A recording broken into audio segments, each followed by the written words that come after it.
Pretty interesting revelations coming out from the leadership of Royal Caribbean Group regarding their interaction with the CDC. The CDC, is that our stumbling block? Let's talk about it.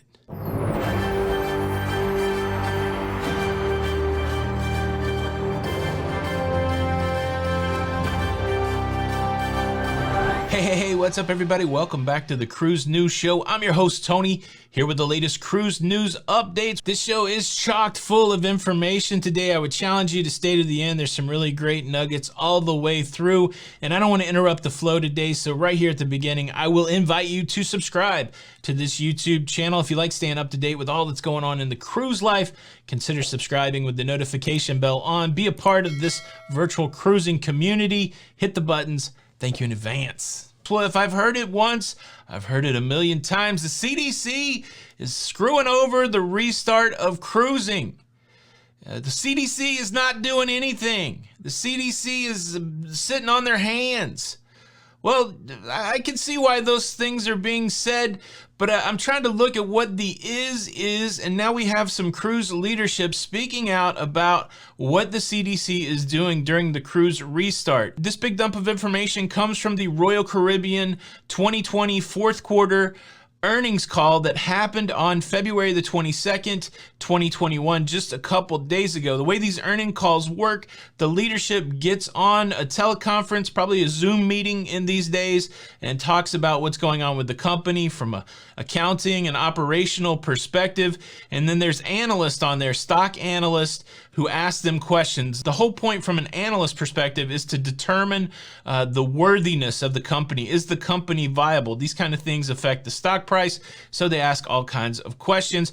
And there were several questions around what Royal Caribbean is doing to restart cruising and how they are interacting with the CDC. And then as a bonus, Richard Fain, the CEO of Royal Caribbean Group, made a TV appearance that really adds some color to this whole conversation. So we are going to hear directly from Richard Fain via recorded video from another source, because I don't know Richard Fain. Okay, let's approach it like we are people in the room or people on the teleconference on February the 22nd. It's question and answer time. Royal Caribbean, they already did their spiel. They talked about the money they did not earn, the money they lost, and other things.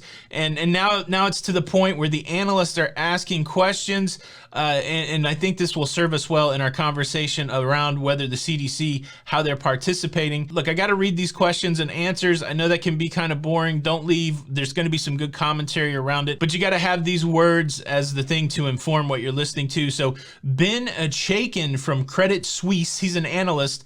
He says, that makes sense. That's super helpful. And then as it pertains to the CDC, I think if I'm not mistaken, I think the next step is to potentially get some technical instructions back.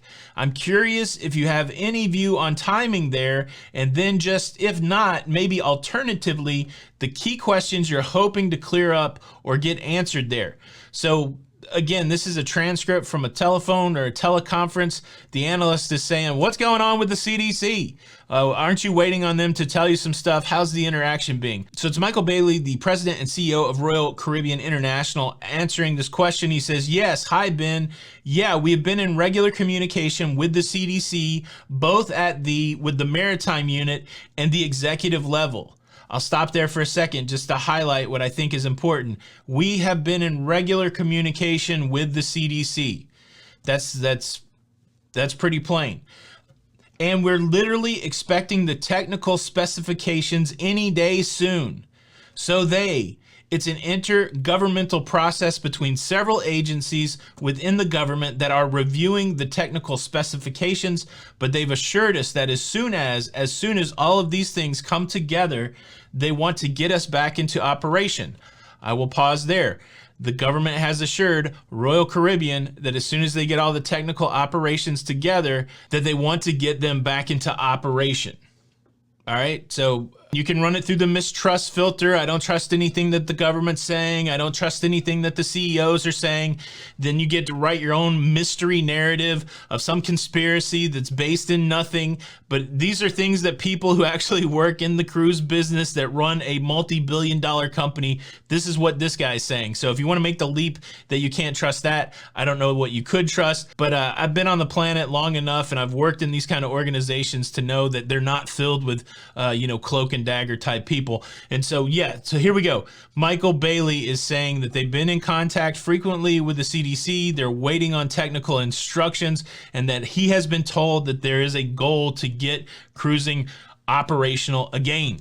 He finishes it up, says, so literally we're waiting. I think, again, to our previous comment, I think our level of optimism is increasing as we see the infection rate declining so dramatically in the US and the number of vaccines increasing. And so we're waiting, hopefully we'll get them soon, and then we can start our trial sailings. So I think you may know that when we asked for volunteers for our trial sailings, we received 250,000 volunteers. So there's plenty of interest in cruising. So this guy also, he's doing his job, right? He's talking to an analyst that's either going to say Royal Caribbean is a strong business or they're not a strong business. And so you see the color commentary here, like we're waiting, but when we get sailing, there's people that want to sail, but also painting a good story about the communication between Royal Caribbean and the CDC. But hold on just a second, Big T. You're saying that he said that they're waiting. Doesn't that mean that they're waiting on the CDC? And that means the CDC is holding up the resumption of cruising.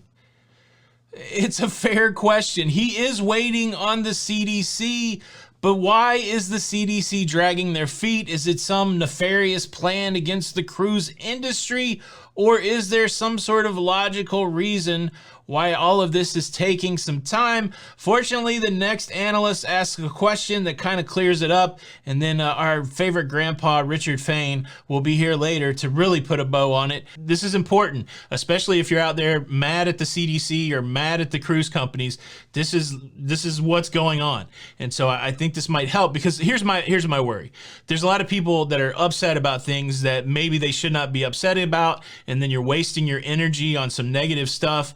And I just don't think it's good for your spirit and your soul, okay? I know it's not that kind of channel, but look, focus your energy in the right places. And I don't know, being mad at the CDC is the right place to focus your energy. I know that's debatable, but based on what's being said here, I don't know that that's reality, that negative energy toward the CDC. So let me give you this other question. And I'm going to butcher this name, Asia Georgieva. I apologize. She works for Infinity Research. She's an analyst. Good morning. Thank you for taking my question. And just to follow up on Ben's question, the last question we looked at, now with the change of the guard at the CDC, new leadership at the CDC, should we expect a more streamlined process, including vaccinations in the job, in terms of cases where both you and others have more visibility in terms of how the process will evolve, technical orders, etc.? This question, I'm not really sure if she's asking if at some point the cruise lines will be able to vaccinate their own employees. I don't know, but Michael Bailey goes back and he hits this big point that we really need to hold on to.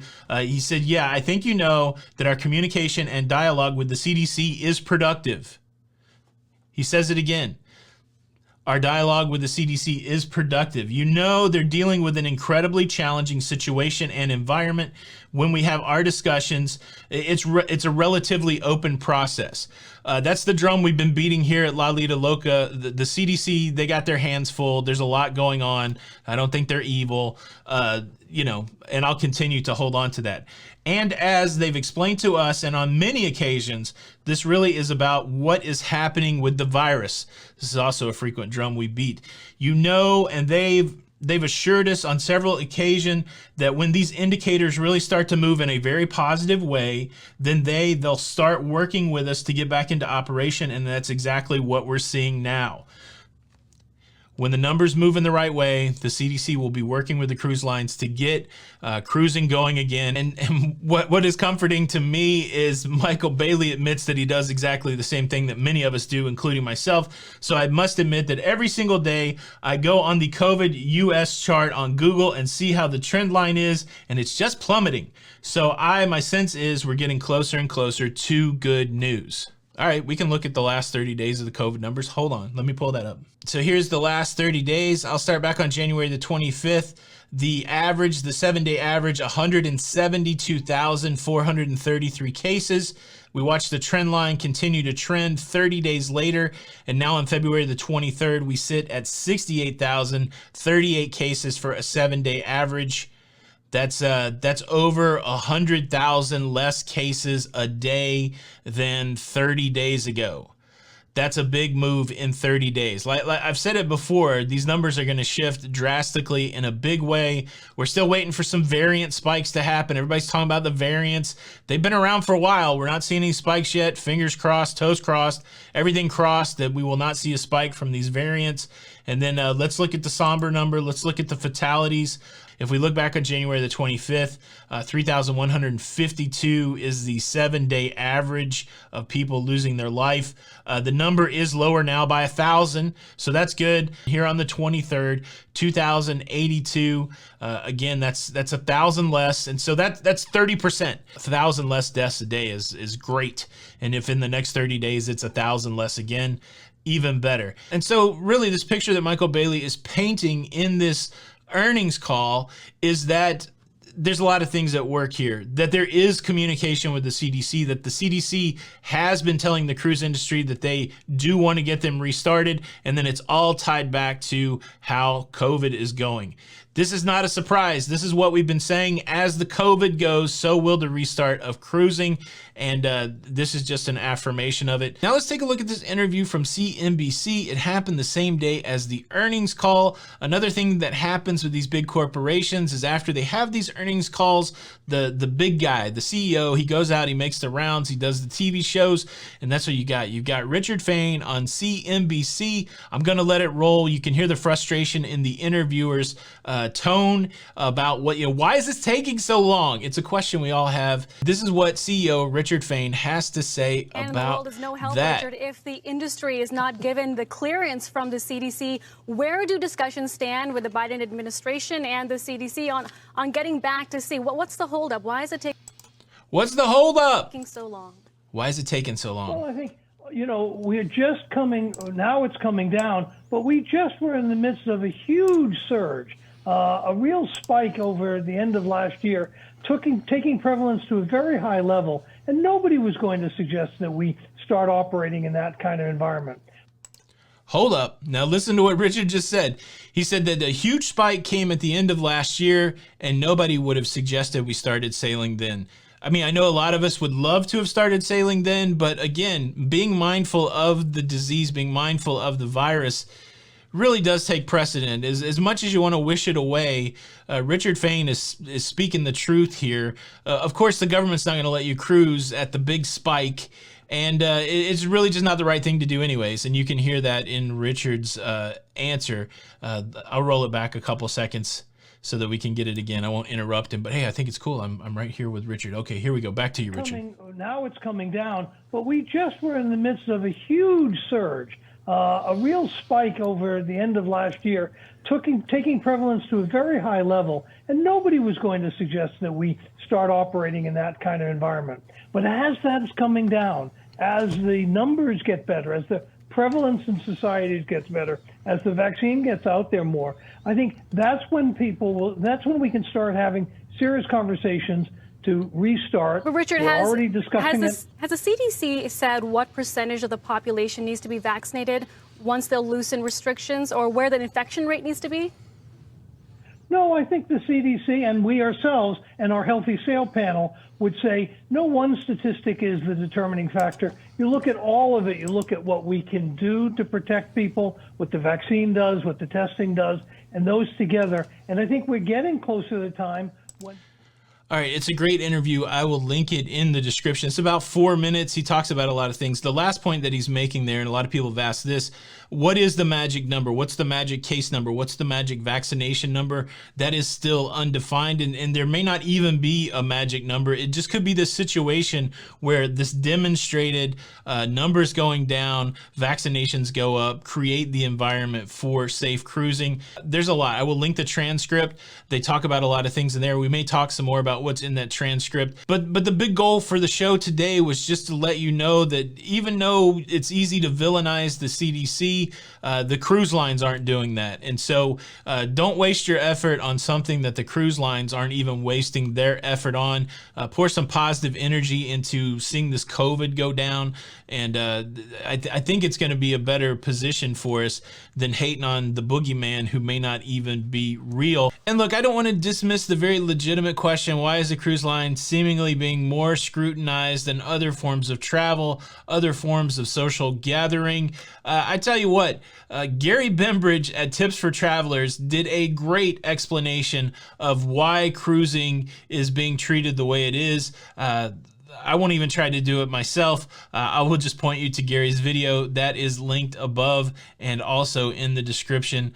Go check that out. And look, honestly, we're getting close to a point where this conversation transitions from when will cruising restart to whether or not cruising is still even fun the way it is now. I had a great conversation about exactly that with someone who has cruised during the pandemic. A great conversation with Morgan O'Brien from the Very Unofficial Travel Guides. You've got to watch that video if you missed it, if you want to know if cruising's still fun. That's the show for today. It's your turn. Sound off. Get into the comments. Hit the like button. This is Tony for Lido Loca. And until the next time, we'll see you on the Lido.